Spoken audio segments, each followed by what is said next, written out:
Supreme court ने मध्य प्रदेश में बिना ओबीसी आरक्षण के ही पंचायत और नगरीय निकाय चुनाव संपन्न कराने का आदेश दिया है।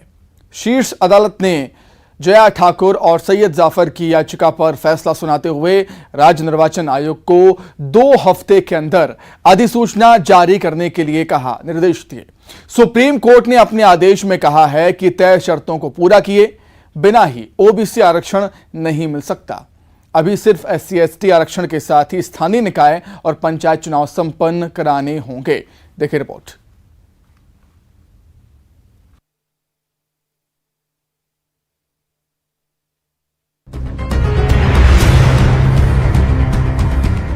मंगल को किसका मंगल होगा ये उम्मीद थी, लेकिन पंचायत के साथ नगरीय निकाय के चुनाव में आरक्षण को लेकर जो फैसला आया तो सियासी दंगल खड़ा हो गया। फिर शुरू हुई ओबीसी का हितैषी बनने की होड़। अभी चुनाव होने पंचायत के जो आंकड़े प्रस्तुत किए जा रहे हैं वो गलत आंकड़े हैं। सरकार कहती है 48% मध्य प्रदेश में पिछड़े, जबकि हमारी आबादी 56% है। 56% के आधार पर सारे आरक्षण होना चाहिए। अब जब आप तथ्य गलत रखोगे सुप्रीम कोर्ट के सामने और आंकड़े गलत प्रस्तुत करोगे तो ये तो होना ही था। इससे ये स्पष्ट होता है कि प्रदेश की सरकार की नीयत खराब है। हम लोगों ने जो ओबीसी की आबादी रिपोर्ट में दी थी, आयोग ने जो रिपोर्ट दी थी, उसमें 57% ओबीसी की आबादी है। मतदाता 48% दिए थे।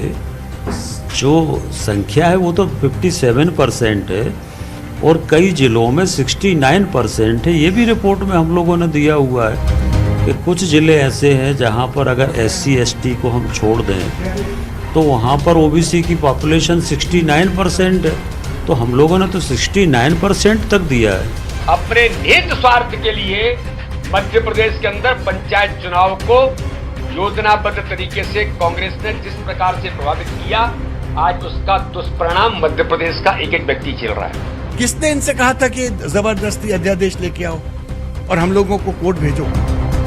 ना हम लोग कोर्ट जाते, ना सुप्रीम कोर्ट के साथ तक मैटर पहुंचता, ना आज ये परिस्थिति बनती। मंजिल तक पहुंचकर मिली मात को सरकार ने भी मंजूर नहीं किया। फैसले के कुछ देर बाद ही सीएम शिवराज का बड़ा बयान आया कि फैसले का अध्ययन करके पुनर्विचार याचिका दायर की जाएगी।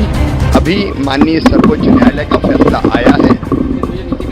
विस्तृत अध्ययन हमने अभी नहीं किया है, लेकिन ओबीसी आरक्षण के साथ पंचायत के चुनाव हो, इसके लिए रिव्यू पिटीशन हम दायर करेंगे और पुनः आग्रह करेंगे कि स्थानीय चुनाव, स्थानीय निकायों के चुनाव ओबीसी के आरक्षण के साथ हो।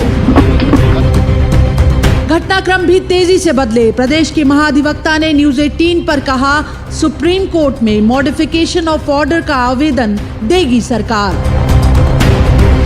हम जैसे अभी ऑर्डर अपलोड नहीं हुआ है, डिटेल्ड ऑर्डर मैंने पढ़ा भी नहीं है पूरा।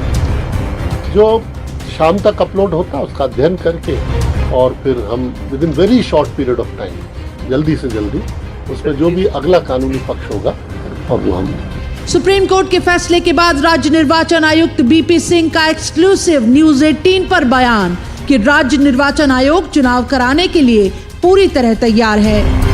जो भी माननीय न्यायालय का आदेश होगा हम उसका पालन करेंगे। अगर वो हमें तत्काल चुनाव करने के लिए कहते हैं तो हम तत्काल चुनाव के लिए तैयार हैं। हमने पंचायत के तो चुनाव अनाउंस ही कर दिए थे, कार्रवाई चालू हो गई थी, तो हम तैयार हैं दोनों चुनावों के लिए। ओबीसी हाथ से न जाने पाए तो कांग्रेस के राज्यसभा सांसद विवेक तनखा फैसले के कुछ घंटों बाद ही इस सुझाव के साथ मैदान में थे कि कांग्रेस कुछ नहीं तो उम्मीदवारी में ही 27% आरक्षण का पैमाना तय कर दे। असल में सवाल उन 90 से ज्यादा सीटों का है जिन पर ओबीसी वर्ग सीधा प्रभाव रखता है। विधानसभा चुनाव के 1.5 साल पहले इस वर्ग की नाराजगी भी तो बड़ा जोखिम है। Bureau report, news 18, Madhya Pradesh, Chhattisgarh.